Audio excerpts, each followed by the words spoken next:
అందరికీ నమస్తే అండి. ఎన్నికల ప్రచారం ఒకవైపు తెలుగుదేశం పార్టీ అధినేత చంద్రబాబు గారు ప్రజాగలం పేరుతో జనంలో ఉన్నారు, ఎన్నికల ప్రచారం చేస్తున్నారు. సీఎం జగన్మోహన్ రెడ్డి గారు మేమంతా సిద్ధం అనే పేరుతో జనంలో ఉన్నారు, ఎన్నికల ప్రచారం చేస్తున్నారు. పవన్ కళ్యాణ్ గారు అడపాదడపా విశ్రాంతి తీసుకుంటున్న ఆయన కూడా వారాహి విజయయాత్ర ఎన్నికల ప్రచారాన్ని కొనసాగిస్తున్నారు.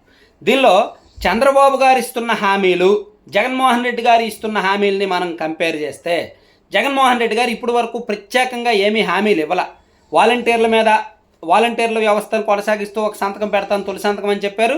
అలాగే సంక్షేమ పథకాలను మరింత విస్తృతంగా పెంచుతామని చెప్పారే తప్ప పర్టికులర్గా పలానా హామీ, పలానా వర్గానికి పలానా న్యాయం చేస్తామని అయితే హామీ ఇవ్వాల. కానీ చంద్రబాబు నాయుడు గారు ఇచ్చే ప్రతి హామీ కూడా ఓట్లు గుప్పించే హామీనే. ఆయన ఇస్తున్న ప్రతి హామీ మరి ప్రజలు నమ్ముతారా లేదా అనేది నేను చెప్పలేను, నమ్ముతారా లేదా అనేది మీరే చెప్పాలి. కానీ ఆయన ఇస్తున్న ప్రతి హామీ కూడా ఓట్లు తెప్పించే హామీనే. ఉదాహరణకు మెగా డిఎస్సి చేస్తాము అన్నారు, మెగా డిఎస్సి మీద తొలి సంతకం అని చెప్పారు. అది ఖచ్చితంగా ఓట్లు తెప్పించేదే, భారీగా ఓట్లు వేయించేది. ఎందుకంటే మెగా డిఎస్సి కోసం దాదాపుగా రాష్ట్ర వ్యాప్తంగా 20 లక్షల మంది నిరుద్యోగ యువత ఎదురు చూస్తున్నారు.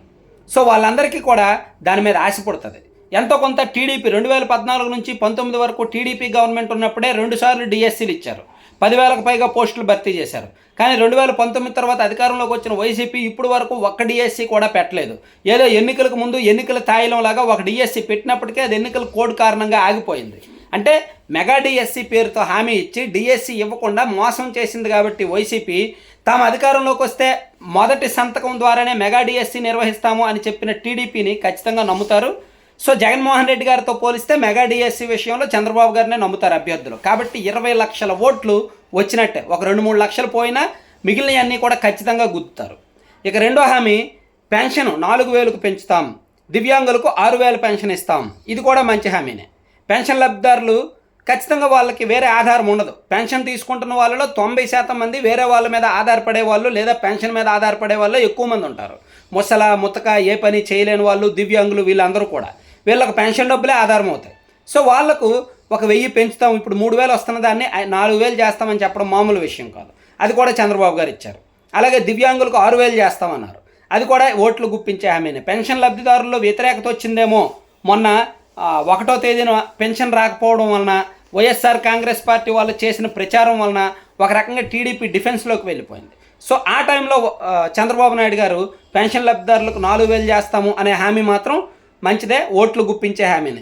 ఇక అన్నిటికంటే ముఖ్యమైనది వాలంటీర్లకు 10,000 జీతం. వాలంటీర్లు కూడా ఊహించాల, నిజంగా వాలంటీర్లలో ఎవ్వరూ ఊహించాల. తెలుగుదేశం పార్టీ అధికారంలోకి వస్తే వాలంటీర్ల వ్యవస్థ ఉంటుందా లేదా అనే భయం ఉండేది, వాళ్ళను ఉంచుతారా తొలగించేస్తారా అనే భయం ఉండేది. అనేక సందర్భాల్లో చంద్రబాబు నాయుడు గారు, పవన్ కళ్యాణ్ గారు, నారా లోకేష్ గారు చాలా సందర్భాల్లో చెప్పారు వాలంటీర్ల వ్యవస్థ ఉంటుంది, వాలంటీర్ల వ్యవస్థను మేము తీయము అని చెప్పుకొచ్చారు. కాకపోతే సరిగ్గా పనిచేసే వాలంటీర్లు ఉంటారు, ఏకపక్షంగా పనిచేసే వాలంటీర్లు ఉండరు అని చెప్పుకుంటూ వచ్చారు. నిన్న చంద్రబాబు నాయుడు గారు టీడీపీ రాష్ట్రంలో అధికారంలోకి వచ్చిన వెంటనే, టీడీపీ కూటమి అధికారంలోకి వచ్చిన వెంటనే వాలంటీర్లకు 10,000 జీతం ఇస్తామని చెప్పారు. ఇది కూడా ఓట్లు గుప్పించేదే.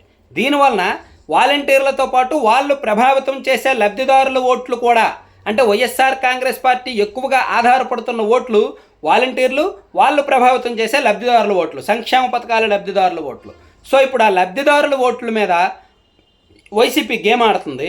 టీడీపీ సింపుల్గా వాలంటీర్లకు 10,000 వేతనం ఇస్తామని చెప్పడం ద్వారా వాలంటీర్లలో మ్యాక్సిమం 70% మందిని వాళ్ళ వైపు తిప్పుకున్నారు, టీడీపీ వైపు తిప్పుకున్నారు. సో ఈ హామీ కూడా ఖచ్చితంగా ఓట్లు గుప్పించే హామీనే. అంటే ఇప్పుడు వరకు చంద్రబాబు నాయుడు గారు ఇస్తున్న ప్రతి హామీ కూడా జనాల్లో పాజిటివ్ రెస్పాన్స్ వచ్చేదే, ఓట్లు గుప్పించే హామీనే. మరి నెరవేర్చగలరా లేదా, రాష్ట్ర బడ్జెట్ సహకరిస్తుందా లేదా, సంపద సృష్టిస్తారా లేదా దానిలో ఏమైనా కండిషన్స్ అప్లై అనేది ఉంటుందా అనే తర్వాత విషయం. కానీ ఆయన ఇస్తున్న హామీలు మాత్రం ఖచ్చితంగా సీఎం కుర్చీకి దగ్గర చేసేలాగా, కూటమిని అధికారంలోకి తీసుకొచ్చేలాగానే ఉన్నాయి. జనంలో చర్చనీయాంశం అవుతున్నాయి, పాజిటివ్ రెస్పాన్స్ వస్తుందన్నమాట.